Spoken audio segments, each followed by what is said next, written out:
ugly aliens with bad makeup effects and snouts for noses blow up the earth and nobody cares.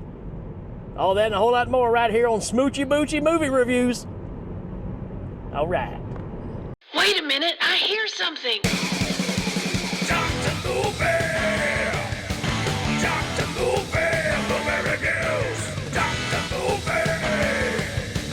Dr. Movie! Yeah!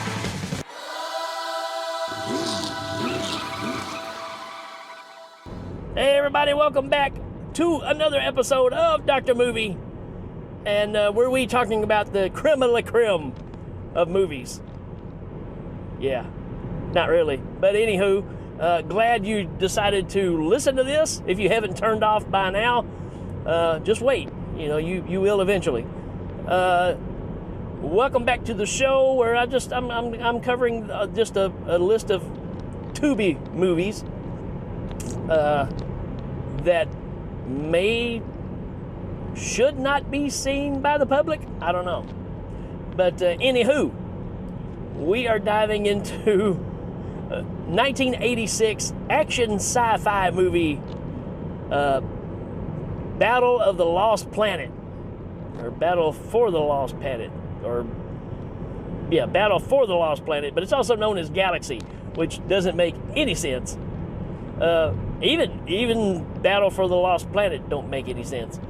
But you got to have a catchy name, because who's going to listen to you if you don't, right? Or check it out.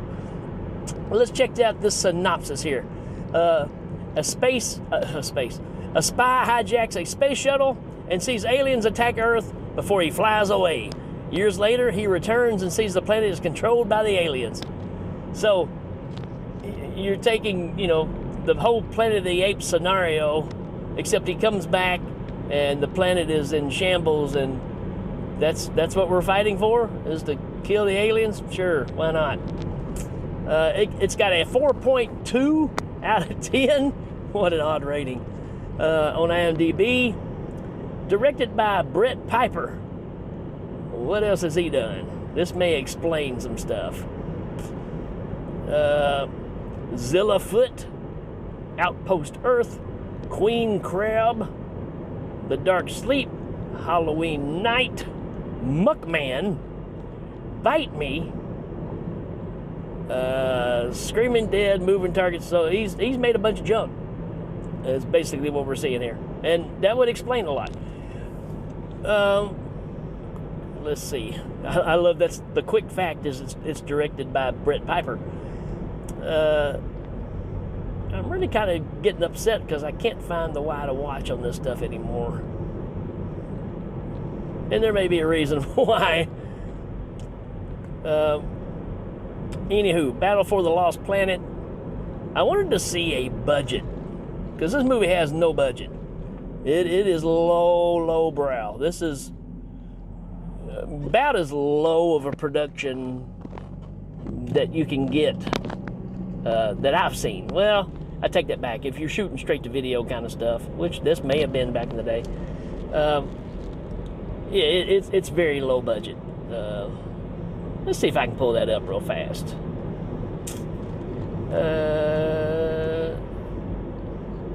It's going to be hard to do and drive at the same time. This is one of those movies that's on, riff tracks and all that stuff. So it's... But here's the thing. It kind of riffs itself. The way you bypass having to come up with a lot of space stuff is you just shoot it on Earth and say, oh, well, we're leaving Earth and we're coming back to Earth. And we'll just use this old rundown factory to shoot all of our scenes. It's kind of what you got here. Is there anybody worth talking about? Matt Midler is our main character. What was he in? Anything particular? It don't look like it. Oh, Basket Case 2. He was in Mutant War. Oh, yeah. That makes sense. I think the same guy did this movie, too. He was in Breeders, The Mutilator. Okay. All right. I knew he looked familiar. And I tell you what he is. His name's Harry Trent in this movie. He is he's a poor man's, a poor man's Bruce Campbell. Because, Bruce Campbell's Bruce Campbell. This guy's a kind of a wannabe Bruce Campbell in this movie. I don't know that it's the way he is. We got Denise Coward in this too.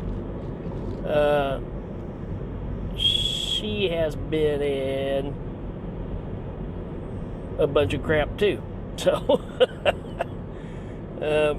but you got three main characters. You got Dana, who's this girl I'm talking about. You got Harry Trent, and then you got Mad Dog Kelly, played by Joe Gentisi. Yeah, no idea. And he looks like, what did I say? He's like if you took Stallone from Nighthawks, right? The movie Nighthawks with him and Billy D. Williams. When Stallone's got the full beard. This guy is trying to be like Stallone, but he's real puffed up, like a little chubbier, right? That's what he looks like. He looks like a chubby Stallone from Nighthawks. I can't remember the character's name. And he kind of acts like that too. I can't believe he's called Mad Dog Kelly because there's nothing Mad Dog about him. This is almost the same story as our movie with John Saxon we just covered too. Whatever it was called. It's the one that has the name I never can remember. Prisoners of the Lost Universe. Here we go. So, we're fighting for a lost planet, so we had a lost universe. Who knows? Who cares? Let's talk about this one because this is not a good movie. And it's the shortcomings that hurt it. But here's the thing about it. This movie is witty. This movie is sarcastic. It knows what it is. And I kind of like that. I end up, the first 10 minutes or so, I was like, this movie kind of sucks. And then as it kept going, I was like, okay, I get it. It knows it's a lowbrow, no-budget movie, but it still plays off like, it's carrying it with it. And I kind of like that. It's the same thing that made Ghost Shark watchable. I think that's the one it was. Yeah. When a movie knows what it is and it's not trying too hard to be more than it is, I'm kind of on board with that. I knew I was in trouble when it starts off when our main character is an older guy and he's writing his diary of the things that he's done, how he saved the world. And it goes into him being a younger guy and he steals, a space shuttle. So it's just kind of a weird thing. And apparently he has stole some micro tape or something that's got all this information that's very vital to the survival of the human civilization. And he steals a space shuttle. It just happens to be in a hangar that you can walk in and you would just know how to take off in a space shuttle. And while he's up there, some spaceships are coming to Earth, and it's these hog-nosed looking, well, they're not hog-nosed, they got kind of long, droopy noses. I don't know how to really describe it. Like small elephant trunks or something.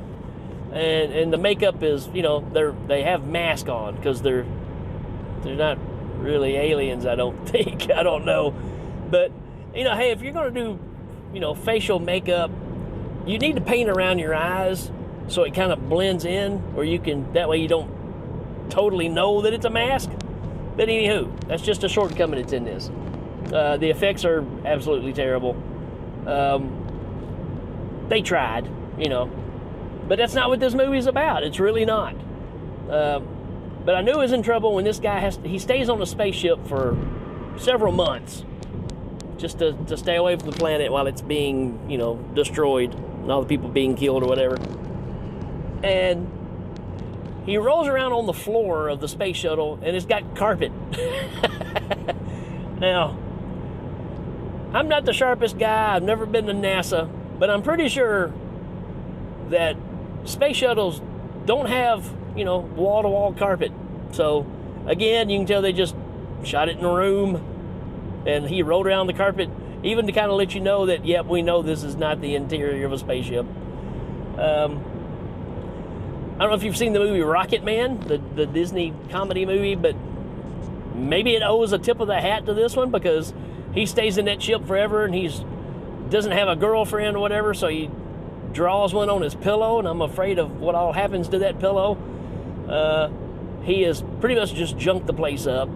He ends up landing back on Earth and finding out that these, you know, pig-nosed aliens are now in charge of the Earth. And he teams up with this nice-looking lady, and they decide they're going to go and try to stop all this, because they know of a nuclear plant, I guess, that has this device that you can type in any kind of DNA, and it will destroy every creature with that genetic makeup in it. So when you set it to kill one of those aliens, it will kill all of them. So, I don't know, maybe a little War of the Worlds virus kind of thing. I don't know. So you just get a lot of bad sword fighting, bad fighting in general. But I will say, there's one scene when the guy and the girl are out in the woods together and they're getting it on. Then all of a sudden here comes a stop motion, it's a stop motion dinosaur with insect legs. And this dude, our hero, Harry Trent, jumps up butt naked and fights this thing. And I'm like, okay, we're going here. All right. That was interesting. And it's grabbed the girl by the ankle, and it's holding her with a tentacle or whatever, even though it's got insect legs. Don't make any sense. Monster makes no sense whatsoever. But you know what? For what it is, I'm like, okay, I'm on board. That's not a bad little creature for some reason. But the fact that dude jumps up like Leslie Nielsen in Day of the Animals and fights this thing butt naked, I got to give you props for that, man. This movie's full of some jokes, some one-liners. They run into this guy supposed to be the old wise man, and you know, he talks about when people come around and try to join his colony and stuff. He says, I just get rid of them. Say, well, you run them away? He says, no, I just kill them. You know, here's this guy that you think he's all peaceful and stuff because he's out here smoking pot, taking it easy. Then you meet Mad Dog Kelly, who's got his own gang, and he's kind of running a certain territory, and he drives like I don't know, maybe a Chevy Nova, or it's an AMC vehicle of some sort. Terrible American Motors machines back in the day that there's no way it would still be running during a Holocaust of any kind, because they didn't run in the real world. So yeah, they end up getting captured by him, and he's wanting to keep the girl. Gives her a change of outfits, which was an upgrade, but she don't like it, so she goes back to her other clothes. And Harry Trent and this guy, Mad Dog Kelly, fight to the death. And if you win, you get to keep the girl, and if I win, you owe me a favor. And you're going, wait a minute. If you kill him, how's he going to grant you a favor if he's dead? And I think they have one of those conversations there of, wait a minute, this don't make any sense. Anywho, they fight, and our hero wins, and he says, I need you to take me to this territory, wherever the nuclear thing is, right? So they go there, they find a scientist. The scientist knows how to get into this thing and make it all work, but he needs this code, which happens to be on a tape, which happens to be the same tape that our hero stole back at the beginning of the movie. So bippity-boppity-boo, we slap in the tape, we get the code, we type in the mutant's DNA, and whammo, slammo, blammo, they're all dead. And, and our hero is the hero, and at the end of the movie, him and all of his crew are standing on a hillside, and he goes in this talk about how the world can be a better place if we all join together and stop all this nonsense of war. And while he's saying it, it starts playing this kind of patriotic, emotional music, and all of them just walk away from him. So, I mean, I ended up enjoying this movie, and it is lowbrow. It is super low budget. It took me about 15 minutes to start going, oh, okay, I see what's going on here. All right, I get it. And not disappointed. I mean, it was okay. I don't know that I'll revisit it, but if you like bad movies, yeah, give this one a shot. It's on Tubi for free. So I say check it out. I will give it a 2.5 out of 5. It's not quite one I'm probably going to revisit again, but I'm not disappointed that I saw it. But I might sit down and watch it with somebody else just to say, hey, check this goofy thing out. So there you go. That is Battle for the Lost Planet. Stick that in your pipe and smoke it. All right, folks. We will check you later. Dr. Boober.